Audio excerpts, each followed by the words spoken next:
A epístola do apóstolo Paulo aos Efésios, no seu capítulo 5, verso 19, nos diz: falando entre vós com salmos e hinos e cânticos espirituais, cantando e salmodiando ao Senhor no vosso coração.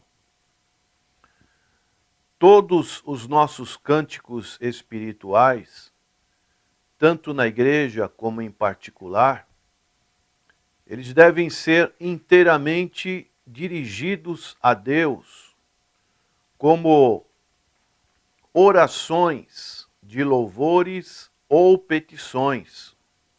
É isso que a Bíblia tem para nos dizer sobre este importante item, que é a questão da música. Tanto a música na igreja, como em particular. E os salmos, como diz esse verso, ele está muito bem inserido nessa parte poética que é a questão da música. O Salmo 40, por exemplo, Salmo de Davi, que foi o grande poeta de Israel, a maior parte dos salmos são de Davi. No 40, verso 3, ele diz: e pôs um novo cântico na minha boca, um hino ao nosso Deus. Muitos o verão e temerão e confiarão no Senhor. Este novo cântico é um cântico diferente do mundo. É um cântico espiritual. É um cântico que é movido pelo Espírito Santo de Deus. A mesma coisa encontramos no Salmo 77, verso 6, que diz, Salmo de Asaf: de noite chamei à lembrança o meu cântico, meditei em meu coração e o meu espírito investigou.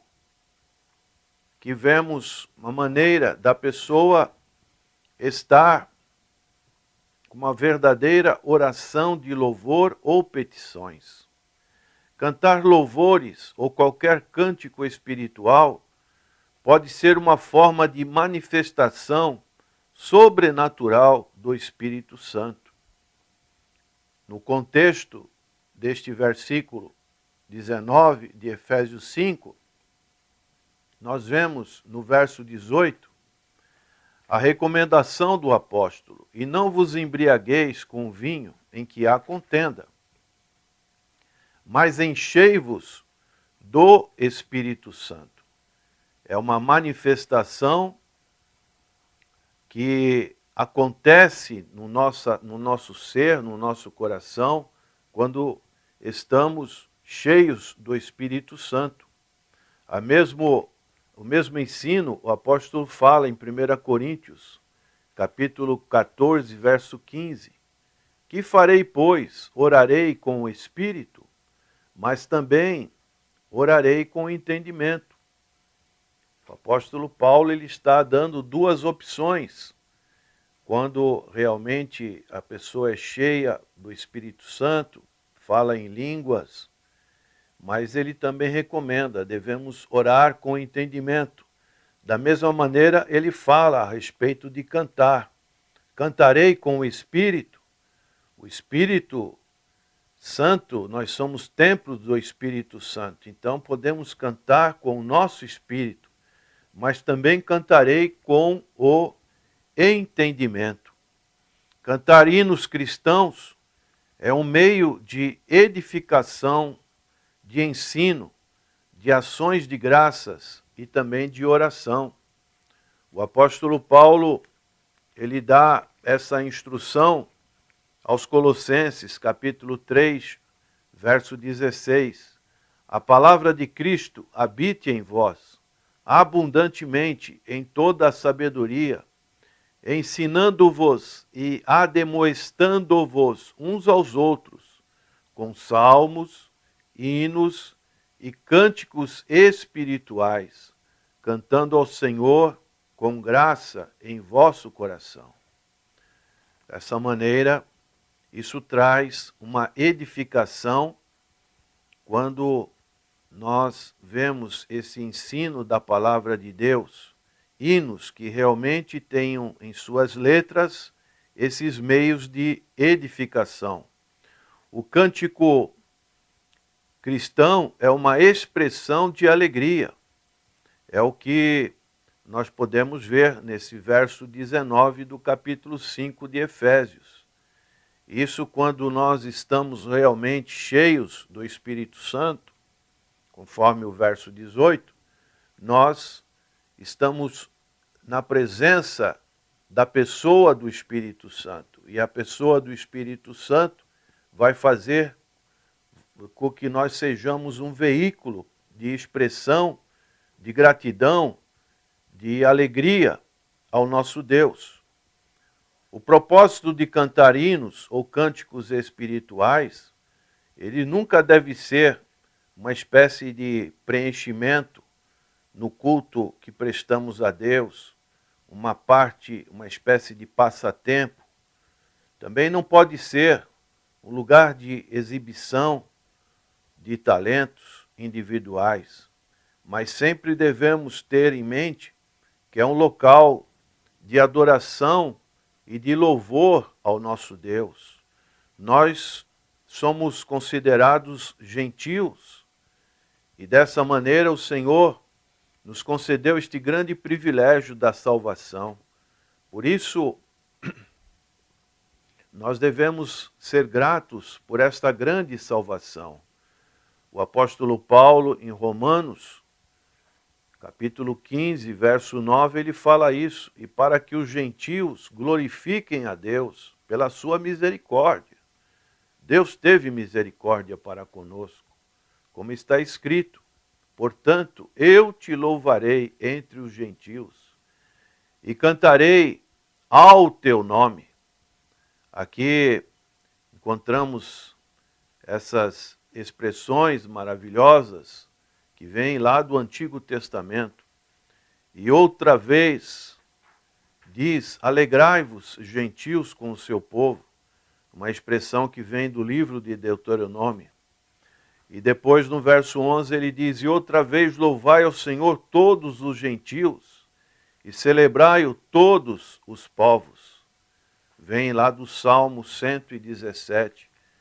Então Deus teve misericórdia para conosco, e nós devemos adorar, devemos prestar essa adoração que é fruto deste entendimento, não simplesmente algo como o mundo apresenta, mas é algo muito profundo, de muita seriedade, de muita reverência, e uma expressão disso na sua plenitude maior é o que vai acontecer no futuro, quando o Apocalipse capítulo 5, verso 9, nos falam deste momento onde estaremos na presença do Cordeiro de Deus, que é o Senhor Jesus Cristo. E lá diz, e cantavam um novo cântico dizendo, digno és de tomar o livro e de abrir os selos, porque foste morto, e com o teu sangue compraste para Deus homens de toda tribo e língua e povo e nação. E para o nosso Deus os fizeste reis e sacerdotes, e eles reinarão sobre a terra. Dessa maneira, sempre este deve ser o propósito de cantarmos ao Senhor. Mas para isso, nós precisamos ter a condição de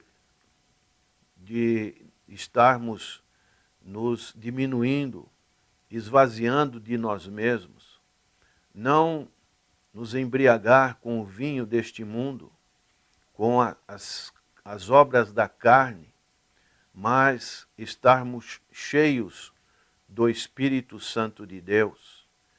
E daí nós vamos sempre dar graças por tudo a nosso Deus e Pai, em nome de nosso Senhor e Jesus Cristo, sujeitando-vos uns aos outros no temor do Senhor. o apóstolo Paulo compreendia muito bem, e nesses versos do capítulo 5 de Efésios, nós podemos denominar até um sermão de temperança, aonde nós vemos o equilíbrio de uma pessoa que está cheia do Espírito Santo. O Espírito Santo, diferentemente do vinho, que é um estimulante que age nos núcleos cerebrais e promove farmacologicamente um estado depressivo, depois que a pessoa tem aquela efusão de se embriagar, ele tem no pós-vinho,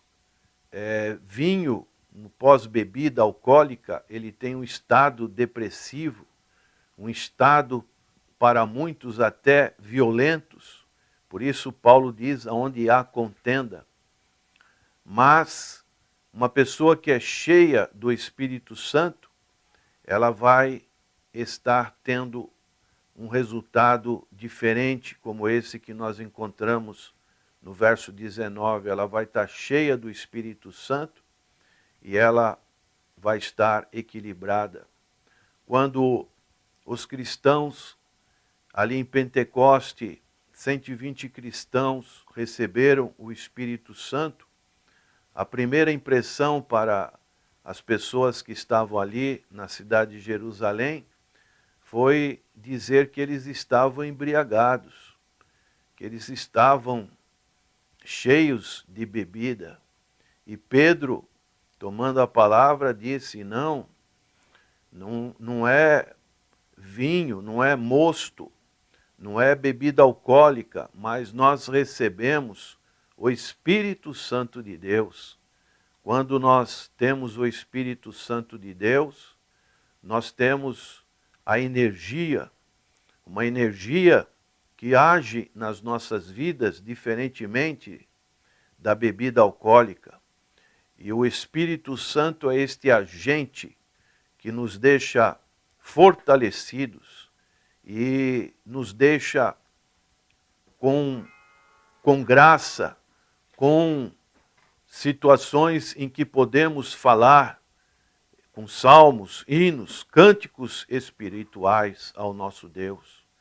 Que Deus possa estar dando para você essa segunda condição, que é se encher do Espírito Santo de Deus.